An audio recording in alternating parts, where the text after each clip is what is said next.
So hello everyone, welcome to third lecture on functions. आज जो हम देखेंगे, हम क्या देखेंगे, मॉड्यूलस फंक्शन। इससे पिछले वीडियोस में हमने क्या देखा था, फंक्शन के हमने वो देखा था कि जब अंडर रूट एक्स होता है और 1/x होता है तो उसको हम कैसे सॉल्व करते हैं। तो अगर आपने अभी तक वो वीडियो नहीं देखी है पहले, तो एक बार उन वीडियोस को देख लेना। पहली वीडियो में हमने वेविकर मेथड देखा और दूसरे में हमने रूल देखे थे फंक्शन को सॉल्व करने में। आज ये तीसरा लेक्चर है, तो इसमें हम देख रहे हैं कि मॉड्यूलस फंक्शन। ठीक है, अब देखो ना, ये जो मॉड्यूलस फंक्शन है ये बहुत ही मजेदार फंक्शन होता है। ये मजेदार फंक्शन क्यों होता है कि इस फंक्शन की ये खासियत होती है ना कि आप इसको कुछ भी इनपुट दे दो, ये हमेशा क्या कर देगा, उसको पॉजिटिव बना देगा। इसके अंदर आप कुछ भी नंबर डालो, चाहे वो पॉजिटिव नंबर हो चाहे वो नेगेटिव नंबर हो, इसने हमेशा आउटपुट कैसा देना है, हमारा पॉजिटिव आउटपुट देना है। ठीक, तो इस फंक्शन का एक और नाम होता है, इस फंक्शन को बोलते हैं एब्सोल्यूट वैल्यू। ठीक है, इस फंक्शन को और क्या बोलते हैं, एब्सोल्यूट वैल्यू। तो चलो देखते हैं इस फंक्शन को हम डिफाइन कैसे करते हैं। तो देखो, इसका सिंबल ही होता है ये mod x.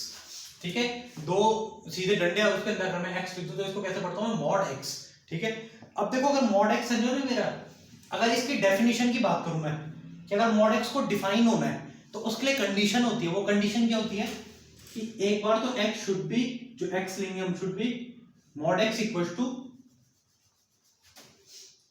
Plus x and minus x. दो वैल्यूज देता है, एक देता है प्लस एक्स और एक माइनस एक्स। प्लस एक्स कब देगा, when x is greater than और equal to 0, and minus x कब देगा, when x is less than 0। ठीक है, तो ये कंडीशन याद रखनी है कि अगर मॉड एक्स को डिफाइन होना है तो मॉड एक्स दो वैल्यूज देगा, एक देगा प्लस एक्स और एक माइनस एक्स। प्लस एक्स कब देगा, when x is greater than equal to 0, और माइनस एक्स कब देगा, when x is less than 0। ठीक, इसका ग्राफ देखते हैं हम। देखो इसका ग्राफ कैसा ग्राफ होता है, हमें y is equal to x का ग्राफ पता है ना, हमें ये होता है y is equal to x का ग्राफ। तो यही ग्राफ अगर हम दोनों एक्सिस में बना दें, इस एक्सिस में भी और मतलब इस फर्स्ट क्वाड्रेंट में भी और सेकंड क्वाड्रेंट में भी, तो वो जो ग्राफ बनता है ना, ये इसे बोलते हैं मॉड एक्स का graph. y equal to mod x, ये है y equal to mod x का ग्राफ। अब देखो, ग्राफ की मदद से अगर आपको डोमेन रेंज बतानी है तो वो भी हम बता सकते हैं।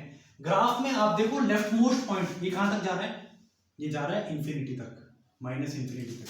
वैसे राइट मोस्ट में ग्राफ कहां तक जा रहा है, इंफिनिटी तक। तो हम यहां से भी देख के डोमेन बता सकते हैं कि जो मॉडुलस फंक्शन होगा, मॉडुलस फंक्शन का डोमेन क्या होगा, हमेशा minus infinity two plus infinity. ठीक है, इसी चीज को हम क्या लिखते हैं, आर भी लिखते हैं। ठीक है, तो ये हो गया मॉडुलस फंक्शन का ग्राफ, और ये उसके मैंने डोमेन बता दिया आपको कि मॉडुलस कौन कौन सी वैल्यूज ले सकता है। तो वो रियल नंबर की सारी वैल्यूज के लिए क्या है, डिफाइन है। बस वो करेगा क्या, देखो, अगर नंबर 0 से बड़ा होगा, अगर नंबर 0 से बड़ा होगा, मतलब मैं ऐसे डिफाइन कर रहा हूं, y is equal to mod x है सपोज, है ना, तो y में हमारी वैल्यू आ रही है। तो अगर नंबर देखो 0 से बड़ा होगा तो x कैसा होगा, पॉजिटिव खुलेगा। लेकिन अगर नंबर 0 से छोटा होगा तो ये कैसे खुल जाएगा, नेगेटिव। एक एग्जांपल से समझाता हूं आपको, मैं बोलता हूं मॉड 2 एंड मॉड -2। तो देखो मॉड 2 तो क्या खुलेगा अपने साथ, इसको मैं करता हूं y के equal, y equal to mod 2। तो मॉड 2 क्या खुलेगा, मेरा 2 ही खुल जाएगा, क्योंकि 2 0 से बड़ा है। लेकिन हमारा वो कैसे खुलेगा, हमारा ये कैसे खुल जाएगा, देखो, मॉड x जब x 0 से छोटा होगा, x यहाँ पे कितना है, -2, तो ये कैसे खुलेगा, y इक्वल टू मॉड -2 है पहले, तो वो किसके इक्वल हो जाएगा, देखो माइनस, और यहाँ पे x की वैल्यू कितनी है, -2, तो ये कितना आ गया, फिर +2। तो देखो मॉडुलस फंक्शन कर क्या रहा है, मॉडुलस फंक्शन क्या कर रहा है, इसके अंदर कोई भी वैल्यू आ रही है इसको हमेशा क्या करते रहे, पॉजिटिव बना दे रहा है। ये खासियत होती है मॉडुलस फंक्शन की। ठीक है, तो चलो थोड़ा और आगे बढ़ते हैं, आप इसको नोट कर लो। ठीक है, इसको मैं बिठा देता हूं। अब देखो, आपको मॉडुलस सॉल्व करना है तो कैसे सॉल्व करोगे। ठीक है, एग्जांपल दे रहा हूं मैं,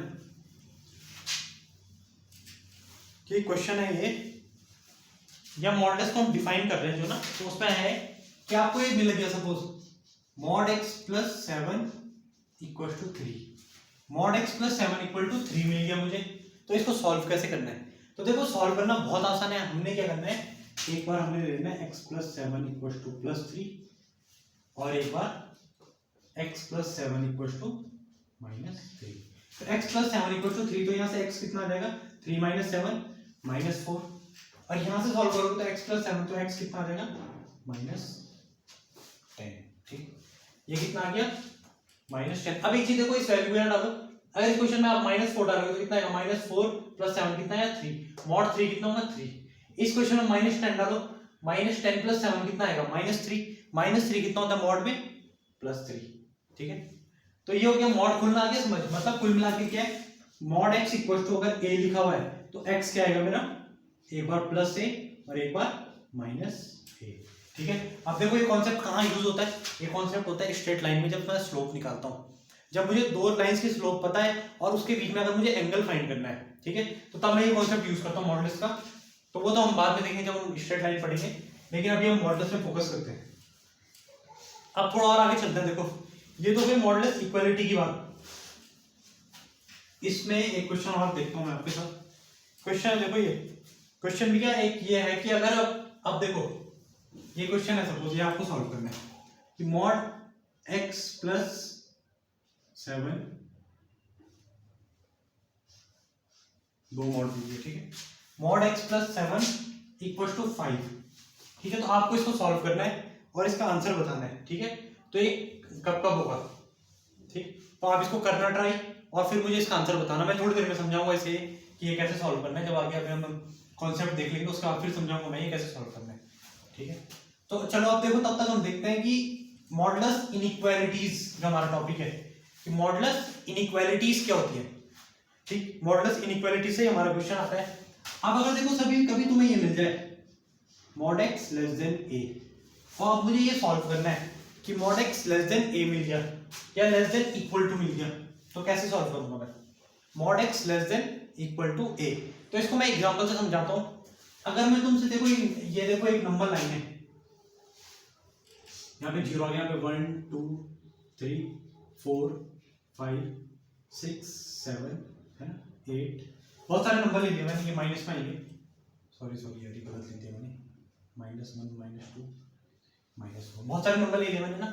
अब मैं तुमसे क्या बोल रहा हूँ, तुम्हें ये बोल दे कि हमें ऐसे नंबर बताओ जिसमें मॉड हमेशा कितने से छोटा है, शुड बी लेस देन 4, कि मॉड x हमेशा कितने से छोटा आएगा, हमारा 4 से छोटा,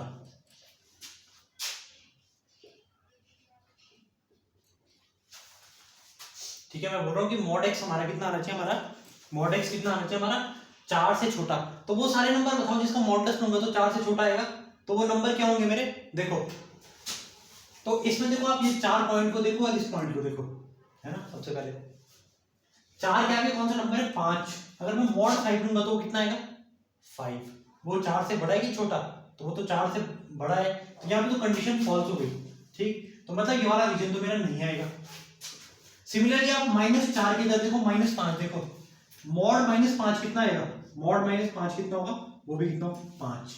तो इसके इधर का रीजन भी मेरा कंडीशन सेटिस्फाई नहीं कर रहा ना, क्योंकि 5 4 से छोटा नहीं है। तो मतलब मेरा रीजन कौन सा आ रहा है, मेरा रीजन कौन सा आ रहा है, ये रीजन -4 से 4, ठीक है। मेरा रीजन कौन सा आ रहा है, -4 से 4। अब इसी चीज को देखो लिखते कैसे हैं, अगर मॉड x a है तो हमने क्या करना है, एक बार क्या लिख देना है, x should be less then a, ये कंडीशन क्या बनती है, या फिर इसको ऐसे लिख सकता हूं मैं, -a is less than x is less than equal to a। -a देखो, -a से -a, x जो है हमारा किससे आ रहा है, -a से तो बड़ा है लेकिन किससे छोटा है, a से छोटा है। तो ये कंडीशन हो गई, -a should be less than equal to x should be less than equal to a, ठीक है। या फिर ऐसे भी नहीं हो रहा तो आप क्या करो, एक बार क्या सॉल्व कर लो, x less than equal to a solve कर लो, एंड बीच में एंड का मतलब होता है इंटरसेक्शन वाले, x greater than equal to -a solve कर लो। आप इस इनइक्वालिटी को सॉल्व करो, इस इनइक्वालिटी को सॉल्व करो, और आखिर में जो आंसर आ रहा है उसको क्या ले लो, इंटरसेक्शन ले लो, ठीक है। ये हो गई mod x less than equal to a की बात, ठीक है। आप इसको नोट कर लो। सिमिलरली देखो अब देखते हैं कि mod x greater than a क्या होता है। अगर ये इनइक्वालिटी ऐसे हो, mod x greater than equal to a, इसका मतलब क्या होता है। तो देखो फिर मैं एक नंबर लाइन ले रहा हूं, यहाँ पे 0 1 2 3, यहाँ पे आएगा -1 -2 -3 -4, यहाँ पे देता हूँ 4।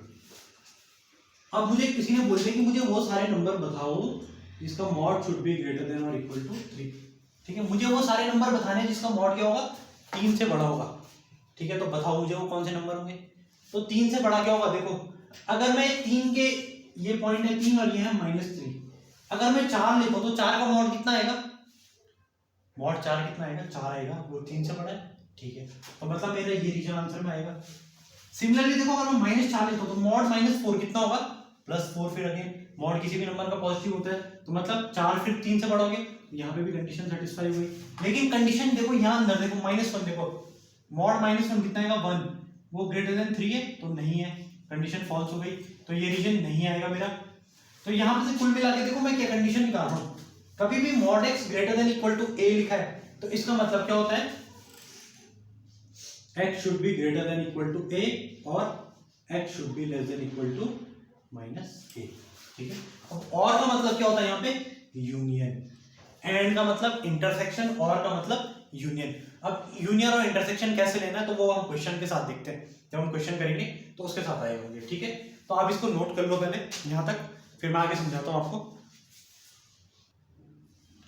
चलो तो देखो हमारे सामने एक क्वेश्चन है कि mod 3x + 8 less than equal to 2, मुझे ये सॉल्व करना है। तो अभी मैंने थोड़ी देर पहले पढ़ा था ना mod का, अभी मैंने जो पीछे 5 मिनट पहले पढ़ा था, क्या पढ़ा था कि mod x less than equal to a है, तो इनइक्वालिटी कैसे सॉल्व होती है, x should be either greater than equal to a और x should be less than और इक्वल टू a, ठीक है। मैंने अभी ये चीज पढ़ी थी और बीच में क्या था, इंटरसेक्शन। अभी इसको देखो क्वेश्चन में अप्लाई करते हैं, तो अप्लाई कैसे होगा देखो, x तो क्या हो गया मैंने ये, तो कंडीशन, पहली condition 3x - 8 should be greater than और इक्वल टू a, कितना है यहाँ पे 2, तो -a कितना हो जाएगा -2, ठीक है।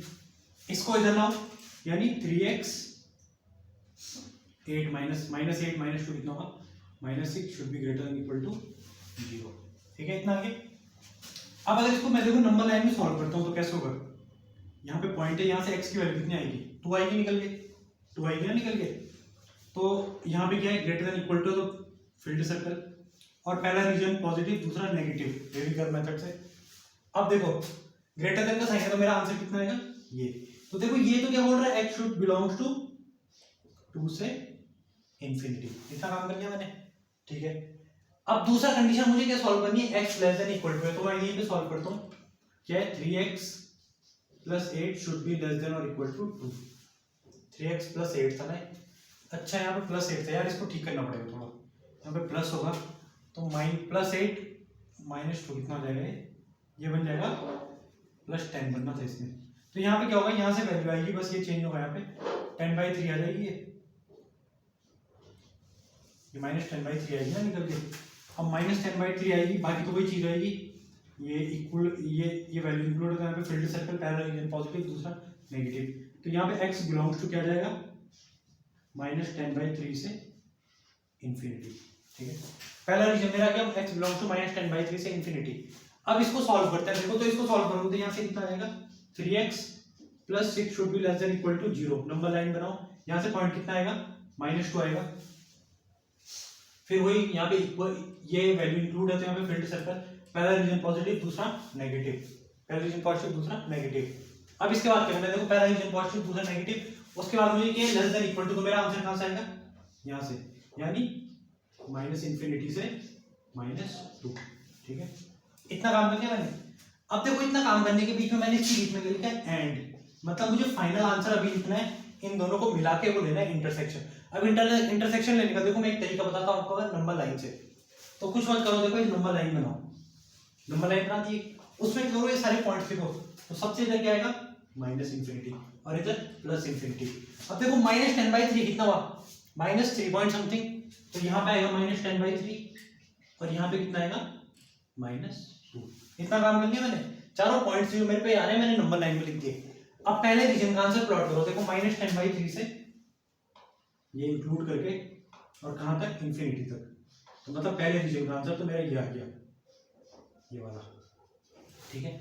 अब दूसरे रीजन का आंसर क्या आ रहा है मेरा, -2 से लेके इंक्लूड करके और कहां तक, इंफिनिटी तक, इंफिनिटी फिर यही हो गया। तो दूसरे रीजन का आंसर ये आ गया, मैं ऐसे मैं समझा रहा हूँ, ऐसी वाली लाइन में, ठीक है। अब देखो मुझे आंसर कौन सा पिक करना है, जो दोनों में कॉमन लाइन दिखे, तो वो कहां पे दिख रहा है मुझे, दोनों में कॉमन जो रीजन होगा वो कौन सा दिख रहा है, ये वाला, ठीक है, ये वाला रीजन है, ये वाला। तो इस रीजन को मैं देखो मैं क्या लिख रहा हूं, x बिलोंग्स टू -इंफिनिटी से -10/3 10/3 इंक्लूड है ना दोनों में, तो इसलिए यहाँ पे क्लोज ब्रैकेट आ गया। ठीक है, तो ये हो गया इसका सॉल्यूशन। तो अब मैंने क्या सीख लिया कि mod x less than equal to a solve कैसे करते हैं, तो ये हो गया इसका आंसर। ठीक है, अब देखो थोड़ा और आगे चलते हैं।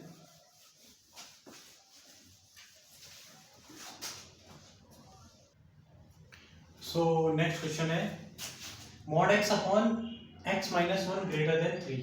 ठीक है, इस क्वेश्चन को मुझे सॉल्व करना है। तो देखो यहाँ पे कौन सी कंडीशन आ गई, mod x greater than a। Mod x greater than a बन गए। जब mod x greater than a होता तो मेरा आंसर क्या होता था, either x is greater than a और x is less then minus a। मैंने भी देखा था पीछे ये चीज करके कि mod x greater than a, यानी नंबर लाइन में क्या पॉइंट है, यहाँ पे एक a पॉइंट है, यहाँ पे एक माइनस a पॉइंट है।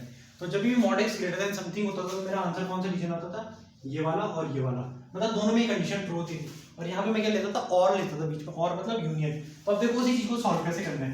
तो सबसे पहले काम क्या करूंगा मैं, सबसे पहले इस इनइक्वालिटी को सॉल्व करते हैं। कैसे, देखो x upon x minus 1 should be greater then 3 और x upon x minus 1 should be less then minus 3। ठीक है, इतना कर दिया मैंने। इसको फिर सॉल्व करना है। तो देखो सॉल्व करने के लिए मैं फिर बता रहा हूँ कि क्रॉस मल्टीप्लाई मत करना, क्रॉस मल्टीप्लाई नहीं करना, इस नंबर को इधर लाओ। तो x upon x minus 1 minus 3 should be greater than 0। ठीक है, इसको सॉल्व करो तो देखो कितना आ रहा है, x अपॉन x माइनस 1, तो x माइनस 3x कितना आ रहा है, माइनस 2x आ रहा है। इसको सॉल्व करके देखना कितना आ रहा है, x माइनस 3x कितना हुआ, माइनस 2x प्लस 3 आ रहा है ये upon x minus 1 greater than 0। Check करने का, x माइनस 3x प्लस 3। ठीक है, तो ठीक है, माइनस 2x प्लस 3 इतना ही आ रहा है ना। हाँ, तो minus 2x plus 3 upon x minus 1 greater than 0। ठीक है, लेकिन अब देखो यहाँ माइनस आ गया x के साथ। मैंने बोला था बेबी कर्म की coefficient of x should B positive. तो मैं क्या करूंगा, देखो यहाँ से मैं अगर मैं माइनस 2 कॉमन ले लूं तो इस चीज को मैं ऐसे लिख सकता हूँ, x minus 3/2 upon x minus 1, और यहाँ पे ये माइनस उधर जाएगा, माइनस 2, तो यहाँ पे क्या हो जाएगा, साइन चेंज लेस देन 0। ठीक है, इतना आ गया। देखो मैंने इतना काम कर दिया, x minus 3/2 upon x minus 1 should be less than 0। अब देखो इसका आंसर निकालना है, तो इसके लिए नंबर लाइन बनाते हैं। तो नंबर लाइन में कौन कौन से पॉइंट्स आ रहे हैं, एक आ रहा है यहाँ से 1, और यहाँ से कितना आ रहा है 3/2 यानी 1.5 यानी 3/2। यहाँ पे खाली लेस देन है तो दोनों में कैसे सर्कल आएगा, वैल्यू सर्कल, और लेस देन है तो कौन सा रीजन, पहले रीजन मार्क लेते हैं, प्लस माइनस प्लस सारी पावर ऑड है, तो लेस देन में कौन सा रीजन आंसर आएगा यहाँ पे। तो पहले वाले का आंसर देखो कितना आ गया, यहाँ पे लिख देता हूँ मैं, x बिलोंग्स टू 1 से 3/2। ठीक, अब इस आंसर को संभाल के रखो। ठीक है, अब इस आंसर को क्या रखो, संभाल के रखो। अब इसको सॉल्व करते हैं। तो यहाँ से कैसे सॉल्व होगा, x upon x minus 1 plus 3 should be less than 0, यानी यहाँ से सॉल्व करके कितना आएगा, x प्लस 3x यानी 4x minus 3 upon x minus 1 should be less than 0। ठीक है, इतना हो गया सॉल्व। अब इसको देखो यहाँ पे तो x का कोएफिशिएंट पॉजिटिव है, तो इसको हम रूट्स निकाल देते हैं, यानी x की वैल्यूज तो कितनी आ रही है, यहाँ से आ रही है 1, यहाँ से कितनी आ रही है 3/4 जो 1 से छोटी है, तो ये हो गया, एक तो आपकी आ गई 3/4 और एक आ गई 1, सारी पावर्स ऑड है। उससे पहले एक और चीज, यहाँ पे देखो खाली लेस देन है तो हॉलो सर्कल दे दिया, अब सारी पावर ऑड है तो प्लस माइनस प्लस। अब देखो ये कौन सा रीजन बन गया, लेस देन, तो लेस देन में हमारे रीजन में कौन सा आंसर आता है, ये 1 से 3/4। ठीक है, तो इसका आंसर आ गया कितना, 3/4 से 1। ठीक है, दो आंसर मुझे मिल गए। अब मुझे देखो फाइनल आंसर लिखना है, तो मैं क्या लिखूंगा, इनका क्या लूंगा मैं, और था बीच में तो यूनियन। अब यूनियन कैसे लेना, देखो एक नंबर लाइन बना दी, फिर वही काम सारे पॉइंट्स प्लॉट करो। यहाँ पे आएगा 1, यहाँ पे कितना आएगा, एक पॉइंट है 3/4 और एक है 3/2, 3 पॉइंट्स प्लॉट कर दिया मैंने। पहले रीजन का आंसर देखो कहां से कहां तक जा रहा है, 1 से 3/2, 1 से 1 इंक्लूड नहीं है तो यहाँ पे मान लो 3/2 इंक्लूड नहीं है, ये इसका आंसर है पहले रीजन। ठीक है, दूसरे रीजन का आंसर कितना जा रहा है, 3/4 इंक्लूड नहीं है से लेके 1। ठीक है, तो अगर देखो फाइनल आंसर लिखना है मुझे, तो फाइनल आंसर कहां से कहां तक जा रहा है, 3/4 से लेके 3/2 तक जा रहा है, लेकिन कौन सा पॉइंट नहीं आ रहा, 1 नहीं आ रहा। तो इसी चीज को मैं कैसे लिखता हूँ, x बिलोंग्स टू 3/4 से लेके 3/2 लिख दिया, और माइनस क्या कर दिया 1, मतलब 1 इंक्लूड नहीं है। एक तरीका ये ऐसे नहीं लिखना, कोई दिक्कत नहीं, कैसे लिखो, x बिलोंग्स टू 3/4 से 1 यूनियन 1 से 3/2। ठीक है, तो जो मर्जी जिस मेथड से लिखना है आपको लिखो, ये फाइनल इसका आंसर आ गया। ठीक है, तो यहाँ पे हो गया मॉडुलस फंक्शन हमने देख दिया। अब हम अगली वीडियो में इसके और क्वेश्चन देखेंगे। ठीक है, नेक्स्ट जो लेक्चर होगा उसमें मैं इसके बहुत सारे क्वेश्चन कराऊंगा आपको कि हम नंबर लाइन की मदद से मॉडुलस को कैसे सॉल्व करेंगे। ठीक है, तो आज की वीडियो में इतना ही।